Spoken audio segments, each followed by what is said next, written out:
안녕하십니까. 어, EY 한양회계법인 세무본부 국제조세 예정가입팀의 하동훈 파트너입니다.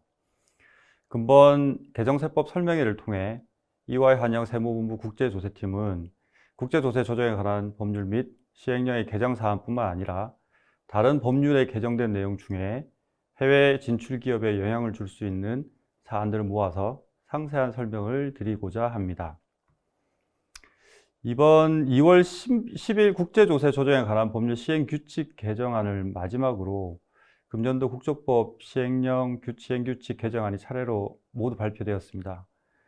올해 국제조세 조정에 관한 법률의 개정 방향을 전반적으로 보면 그동안 캐시플린과 같이 국조법에 반영되지 않았던 이전 가격 관련 조항을 새롭게 신설하고 코로나19 등의 특수한 경제 상황 하에서 이전 가격 세제 적용이 합리화될 수 있도록, 그리고 납세자의 편의 제공과 현행 제도의 운영상 나타난 일부 미비점을 개선 보완하는 방향으로 개정된 것을 알 수 있습니다.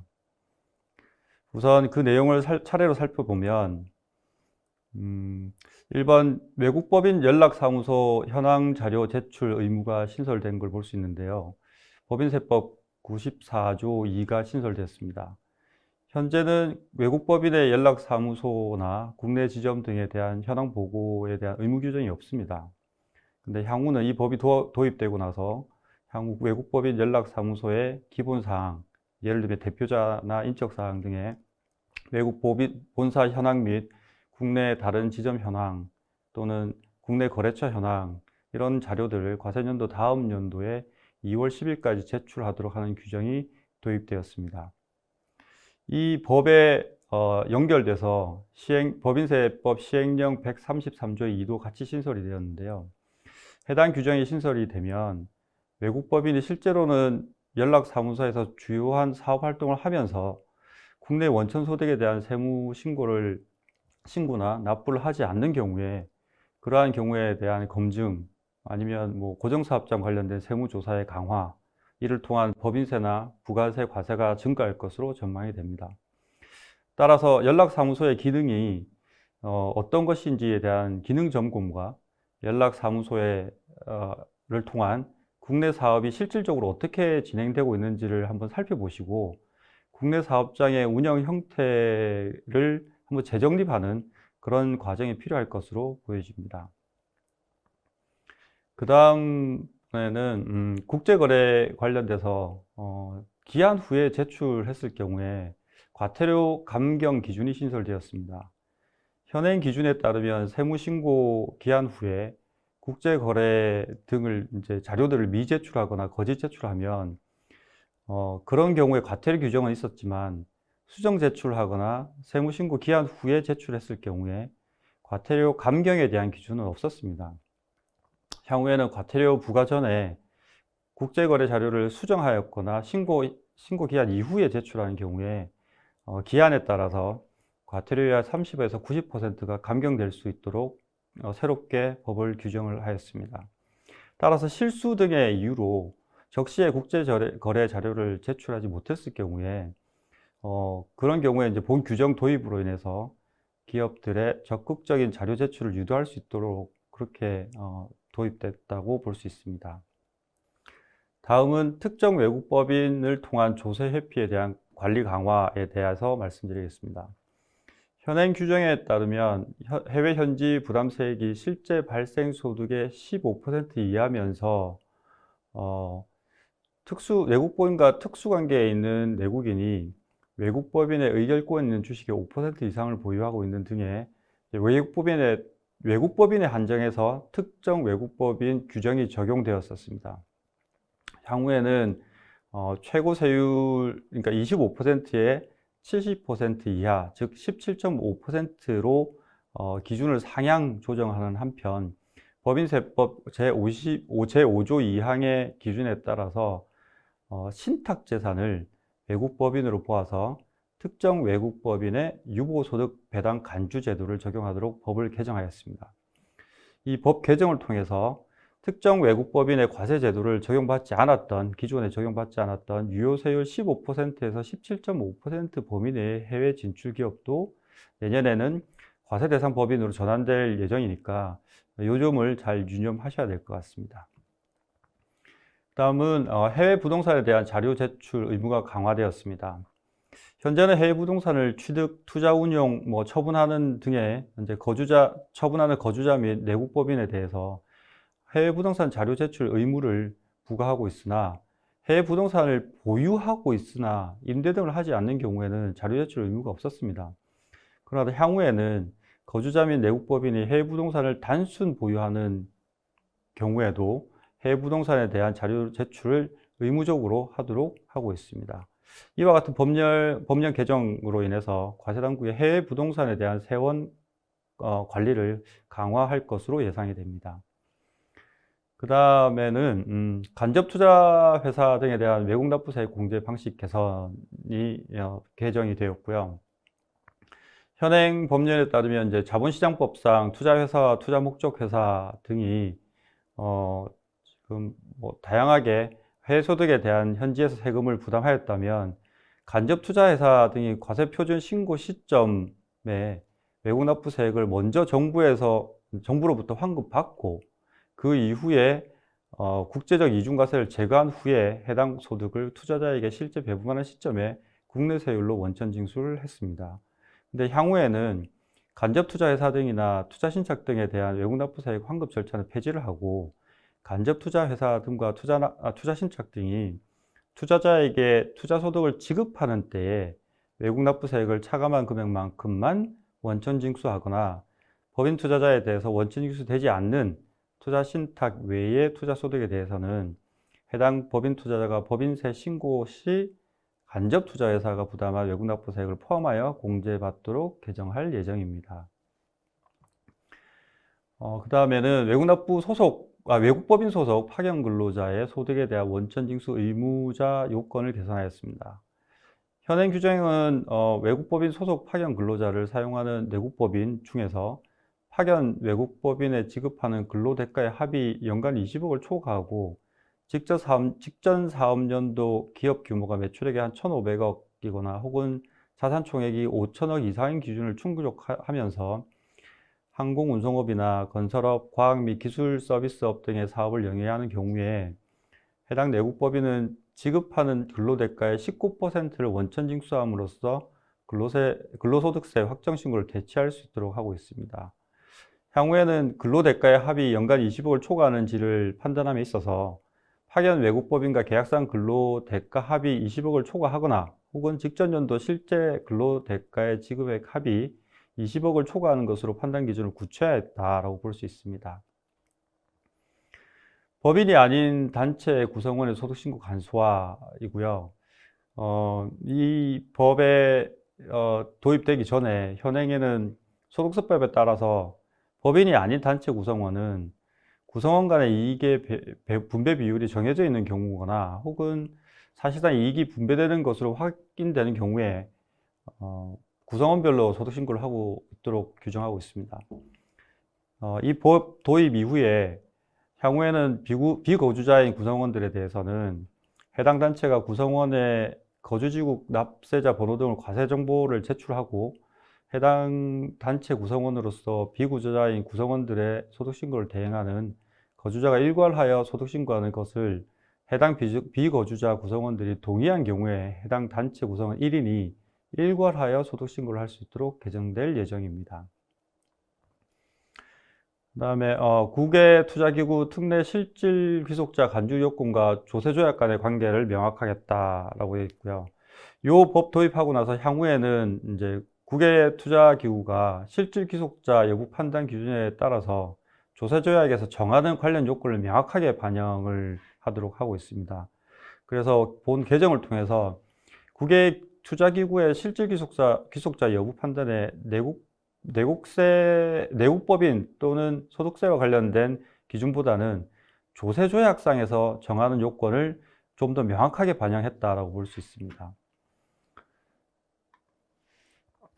그 다음에 국내 재전입에 따른 국외 전출세 환급 대상에서 가산세를 제외됐다. 이 부분은 그냥 간단하게 기존의 국내 재전입에 따라 국외 전출세를 환급할 수 있는데 그 중에서 환급 대상에서 가산세는 제외했다라고 명확하게 했음을 알 수 있습니다.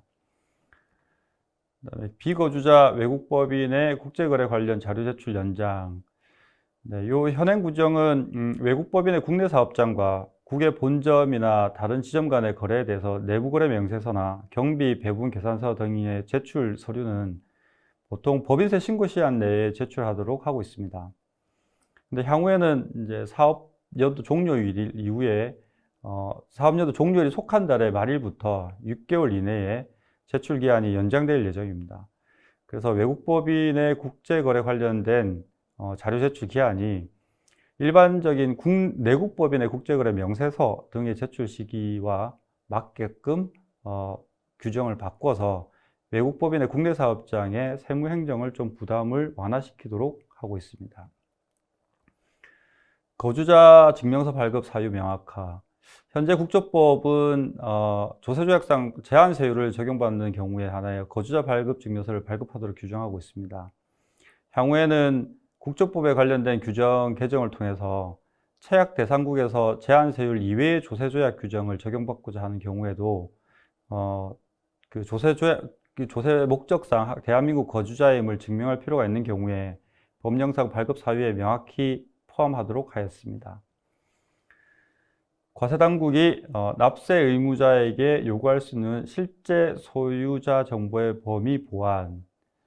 이 법 도입으로 인해서 납세 의무자의 실제 소유자 정보를 소유 주식 또는 출자 지분을 기준으로 판단하기 어려운 조합이나 단체의 경우에 해당 단체 대표자, 임원 또는 해당 단체를 사실상 지배하는 자의 정보를 제출하도록 하고 있습니다. 비교 가능 거래 대상 산정 시에 손실 발생 기업 포함 기능 근거를 마련했다라고 볼 수 있습니다. 국제조세 조정에 관한 법률 시행령 15의 4가 개정이 된 건데요. 현행 국조법상의 규정에 따르면 납세자의 사업 환경이나 특수관계 거래, 정상가격 산출 방법의 선택, 비교하는 거래 산정, 기타 합리적인 차이 조정 등의 분석을 수행하고 경제적 여건이나 사업 전략 등 영향이 여러 해에 걸쳐 발생한 경우에 여러 사업연도 자료의 활용이 가능하도록 하고 있습니다. 하지만 구체적으로 코로나19와 같은 특수한 상황에 대해서 고려하고 있지는 않습니다. 이번 법 개정을 통해서 향후에는 정상가격 산출 방법의 적용 시에 경기 침체 등의 경제 상황에 대해 손실이 발생한 경우도 손실 발생한 기업도 비교하는 거래로 포함할 수 있다라고 될 수 있습니다. 정상원가 부담액의 기준에 의한 과세당국의 결정 경정 시 불가항력 사유 고려. 국조법 구조가 개정이 되었는데요.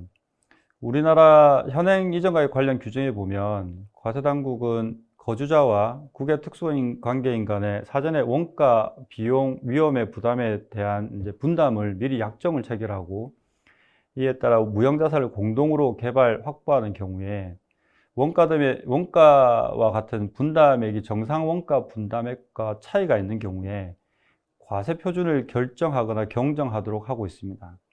근데 향후에 재난이나 불가항력적인 사유로 인해서 원가 등이 약정대로 분담이 되지 못한 경우가 발생하면 실제 상황을 고려하여 해당 규정이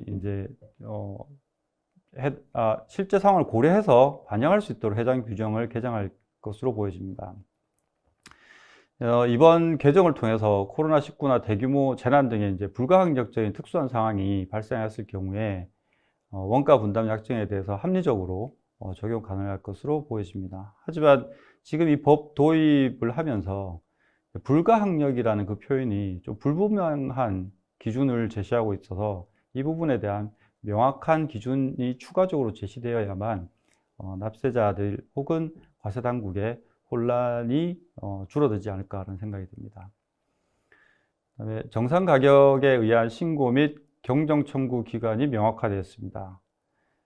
현재는 거주자는 국외 특수인과의 거래 가격이 정상 가격보다 높거나 낮은 경우에 정상 가격 기준으로 조정한 과세 표준과 세액을 확정 신고나 수정 신고 또는 경정 청구 기한 내에서만 가능하도록 되어 있습니다.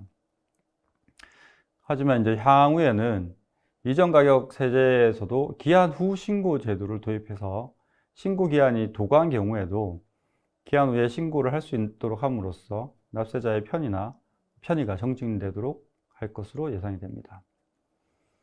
그 다음에는 소득 대비 과다이자의 조정, 소득금액 범위 및 송금 불산입 순서를 명확화했습니다. 지금은 이제 국조법상에 내국법인의 국외 특수한 개인으로부터 차입을 한 경우에 조정 소득 금액의 30%를 초과하는 순이자 비용은 송금 불산입하되 서로 다른 이자율이 적용되는 이자 등과 함께 있는 경우에는 높은 이자율부터 순차적으로 적용하는 것을 규정하고 있습니다. 하지만 이제 이 법 개정을 통해서 조정 소득 금액이 음수인 경우에는 0으로 간주하는 내용을 추가하여 동일한 이자율이 적용되는 이자 등이 함께 있는 경우에 최근 차입일을 우선하여 적용하고 이자율과 차입일이 모두 같은 경우에는 차입일 규모의 비율에 따라서 안분한다라고 이제 새롭게 적용하였습니다. 본 개정을 통해서 이제 소득 대비 과다 지급 이자의 송금 불산입 규정을 좀 더 명확하게 하고 제도가 좀 투명적으로 운영될 것으로 예상이 됩니다. 네, 다음은 과소자본세제의 업종별 자산부채 배분 방법을 명확화했다는 개정 사항입니다. 이번 개정을 통해서 이제 금융업과 금융업이 아닌 업종의 영업이익이 각각 발생한 경우에 각 영업이익에 비례해서 출자금액 또는 차입금을 배분하거나 금융업과 금융업 아닌 업종 중에 어느 한 업종에서 영업이 발생하지 않은 경우에 업종별 손금액에 비례하여 출자금액 또는 차입금을 배분하도록 하였습니다. 그래서 과소자본세제 적용법을 좀 더 명확하게 했다라고 볼 수 있습니다. 그 다음은 정상이자율 관련돼서 정상이자율 산정 방법에 신용부도수합 및 경제적 모델 분석 방법을 추가했습니다. 2022년부터 런던 은행 간 대출금리 고시가 중단되었습니다. 그러니까 리보 금리가 이제 없어지는 거죠. 이에 따라서 거주자와 국외 특수인 간의 금전대차 거래에서 적용되는 정상가격 산출 방법에 대해서 추가적으로 신용부도수합 가산금리하고 합리적인 경제 모델을 활용해서 산출한 이자율을 추가하도록 하였습니다. 자금통합거래 정상가격 산출 방법의 신설. 보통 다국적 기업들이 그룹 내에 자금통합거래에 대한 기준을 많이 마련하고 있습니다. 우리나라 기업은 기존의 국내법에 자세하게 규정이 되어 있지 않았기 때문에 크게 많이 활용하고 있지 않았습니다만 다국적 기업들은 OECD 이전가격 지침서에 따라서 캐시풀링이라고 부르는 다국적 기업 그룹 내에서 자금 통합 거래를 활발하게 많이 진행하고 있었습니다. 본 규정이 국제법에 신설이 됨으로써 다국적 기업, 특히 우리 기업의 그룹 내 자금 통합 거래 개념을 이제 명확하게 하고 이 자금 통합 거래와 관련된 정상가격 산출 방법을 새롭게 규정했다라고 볼 수 있습니다. 국제거래가격 과세조정심의위원회가 폐지됐다라는 내용입니다. 국제거래가격 과세조정위원회가 사실 존속기한이 도래가 돼서 작년 6월 30일 기준으로 이제 폐지가 되었습니다. 그래서 이제 국세의 정상가격과 관세의 과세가격 간의 조정이 필요한 경우에는 앞으로 어떻게 할 것인가라는 사항에 대해서 기획재정부 장관과 국세청장, 관세청장이 협의회를 구성해서 이런 새롭게 협의회를 구성해 하고 그 다음에 중복과세가 있었던 부분에 대해서 검토하도록 과세 조정을 위한 협의체를 구성하도록 하고 있습니다. 이게 동일한 거래에 대해서 서로 다른 법률에 의해서 중복과세가 많이 발생하는 부분인데 앞으로 국세와 관세 조정에 있어서 본 협의회가 실질적으로 잘 운영이 돼서 역할을 잘 할 수 있도록 기대해 볼 수 있을 것 같습니다. 네, 다음은 국외재산 증여 외국납부세액 공제 신청서 제출 기한이 연장이 되었다는 내용입니다. 본 개정을 통해서 국외재산 증여 시에 외국납부세액 공제 신청서하고 증명서류 제출 기한이 이제 종전에 외국 정부의 증여세 결정 통지를 받은 날로부터 2개월까지였는데 이제 3개월까지 1개월이 연장이 되었습니다. 이 1개월 연장이 됨으로써 납세자의 편의가 제공이 될 것으로 예상이 됩니다. 네, 마지막으로 손실거래 명세서 제출 범위 합리화에 대해서 말씀드리겠습니다. 해외 직접 투자한 내국 법인이 과세당국에 제출해야 되는 손실거래 명세서 항목에서 화폐성 외화자산 부채의 환율 변동에 따른 손실을 포함하도록 하겠습니다. 본 개정을 통해서 해외 직접 투자한 내국 법인의 자료 제출 부담이 일부 완화될 것으로 예상이 됩니다. 이상으로 올해 국제조세 조정에 관한 법률 개정 내용을 중심으로 국제조세 관련 개정 사항을 살펴보았습니다. 근본 개정 내용에서 이전가액 측면에서 살펴볼 때 캐시풀링이 도입되고 금전 내차 거래 정상이자율의 새로운 기준이 도입되고 코로나 관련 이전 가격 합리화 등이 도입되었습니다. 따라서 우리 기업들이 이전 가격 관리 정책 관점에서 고려해야 될 사항들이 다수 포함되어 있는 걸 확인할 수 있습니다. 근본 국조법 개정을 계기로 각 기업에 효율적으로 적용 가능한 사항들이 있을지 한번 살펴볼 필요가 있을 것 같습니다. 이와 관련해서 추가적으로 궁금하신 사항이나 협의 사항이 있으시면 언제든 저희 EY 한영 국제조세팀에 연락 주시면 성실히 답변 드리겠습니다. 최근 국제조세의 큰 화두라면 디지털세 필라 1과 필라 2라고 대부분 인지하고 계실 겁니다. EY는 디지털세 대응을 위해서 일찍부터 글로벌 네트워크를 구축하고 연구하고 있습니다. 이와 관련해서 다음 세션에서 정은석 파트너가 상세히 설명드릴 예정이니 마지막까지 경청 부탁드립니다. 감사합니다.